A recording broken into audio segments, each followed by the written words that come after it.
Assalamualaikum warahmatullahi wabarakatuh. Kembali lagi di Maswai Channel. Bismillahirrahmanirrahim. Allahumma sholli ala sayyidina Muhammad wa ala ali sayyidina Muhammad.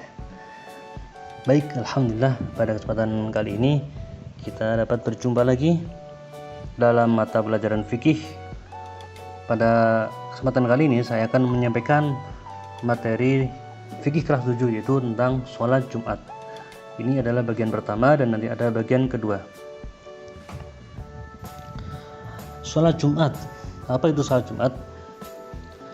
Sholat Jumat merupakan sholat 2 rakaat yang dilakukan pada hari Jumat setelah tergelincirnya matahari atau waktu sholat zuhur dengan ketentuan-ketentuan yang telah diatur secara terperinci. Nah, ini sholat Jumat. Insya Allah semuanya yang laki-laki sudah pernah melaksanakan sholat Jumat karena itu merupakan suatu kewajiban. Kemudian hukum melaksanakan sholat Jumat adalah fardhu ain bagi setiap laki-laki yang sudah baligh. Dasar hukumnya yang pertama itu surat Al-Jumu'ah ayat 9. A'udzubillahi minasyaitonir rajim.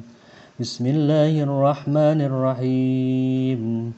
يا أيها الذين آمنوا إذا نودي للصلاة من يوم الجمعة فاسعوا إلى ذكر الله وذروا البيع ذلكم خير لكم إن كنتم تعلمون. Hai orang-orang yang beriman, apabila disuruh untuk menunaikan sholat Jumat, maka bersegeralah kamu mengingat Allah dan tinggalkanlah jual beli. Kemudian hadis Nabi, Bismillahirrahmanirrahim, rawahul jum'ati wajibun ala kulli muhtalimin. Pergi menunaikan sholat Jumat wajib bagi semua laki-laki yang sudah memasuki usia baligh. Ini adalah dasar hukum dari kewajiban sholat Jumat, khususnya bagi laki-laki yang sudah baligh. Selanjutnya syarat wajib sholat Jumat. Nah, syarat wajib ini, jika kalian telah memenuhi syarat ini, maka kalian wajib melaksanakan sholat Jumat. Dan apabila tidak, maka tidak melaksanakan sholat Jumat, maka berdosa. Yang pertama, Islam. Jadi kalau non-Islam itu tidak wajib sholat Jumat. Yang kedua, merdeka atau bukan budak. Yang ketiga, baligh. Ya, baligh. Ini kalau sudah baligh maka itu wajib. Kalau belum baligh belum wajib. Tapi baiknya tetap ikut sholat Jumat. Namun bagi anak kecil yang sudah mumayyiz, sudah bisa membedakan mana yang baik dan mana yang buruk, ini sholatnya tetap sah walaupun belum wajib. Kemudian yang keempat, berakal. Tidak sah sholat Jumat tidak wajib bagi orang yang tidak berakal. Misalnya orang yang gila, nah dia nggak punya akal, maka dia tidak wajib. Kemudian laki-laki, bagi perempuan tidak wajib. Yang keenam, sehat. Ya, sehat. Jadi bagi orang sakit dikecualikan dari kewajiban melaksanakan sholat Jumat. Jadi kalau lagi sakit, memang sakitnya mungkin berat untuk berangkat Jumatan, maka ini tidak wajib. Yang ketujuh, menetap. Jadi bagi orang yang bepergian itu tidak wajib. Selanjutnya, syarat sah sholat Jumat. Nah, kalau syarat sah sholat Jumat ini kalau tidak memenuhi syarat ini, maka sholat Jumatnya tidak sah. Kalau yang tadi syarat wajib, itu kalau memenuhi semua syarat yang tadi itu, maka dia wajib sholat Jumat. Kalau tidak memenuhi syarat itu, misalnya syaratnya adalah laki-laki, kalau dia perempuan, maka dia tidak wajib karena dia bukan laki-laki. Selanjutnya,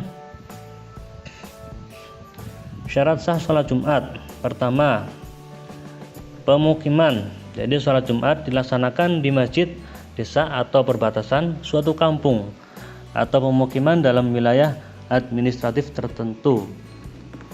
Ini jadi sholatnya di masjid di perkampungan. Kemudian yang kedua, berjamaah dengan 40 orang jamaah. Jadi minimal jamaahnya 40 orang. Selanjutnya dilaksanakan pada waktu sholat zuhur. Kemudian yang keempat, tidak terdapat dua sholat Jumat dalam waktu bersamaan dalam satu daerah kecuali karena sebab-sebab tertentu.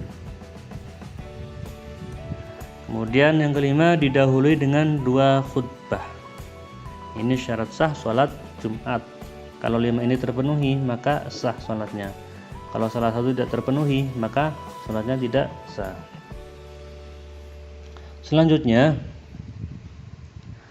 sunnah dalam Jumatan. Yang pertama, membersihkan diri dengan mandi. Jadi sebelum berangkat Jumatan silakan mandi terlebih dahulu.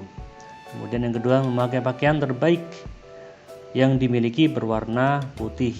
Jadi sunnahnya itu yang berwarna putih. Kemudian menggunakan wangi-wangian bagi laki-laki. Kemudian yang keempat, membaca doa menuju masjid. Yang kelima, memasuki masjid dengan mendahulukan kaki kanan. Yang keenam, disunahkan mengerjakan sholat tahiyatul masjid. Sholat tahiyatul masjid ini adalah sholat yang dilakukan ketika pertama kali masuk ke masjid. Misalnya kita ke masjid, kemudian wudhu, kita masuk ke masjidnya, itu disunahkan sholat tahiyatul masjid sebelum duduk. Kalau sudah duduk maka tidak bisa. Jadi syaratnya itu langsung, setelah masuk langsung, jadi tidak duduk dulu. Kemudian yang ketujuh, i'tikaf sambil berzikir, membaca sholawat atau membaca Al-Quran sebelum khatib naik mimbar. Mungkin itu saja yang dapat saya sampaikan. Insyaallah minggu depan saya akan menyampaikan materi lagi masih tentang sholat Jumat. Dari saya cukup sekian. Terima kasih atas perhatiannya. Assalamualaikum warahmatullahi wabarakatuh.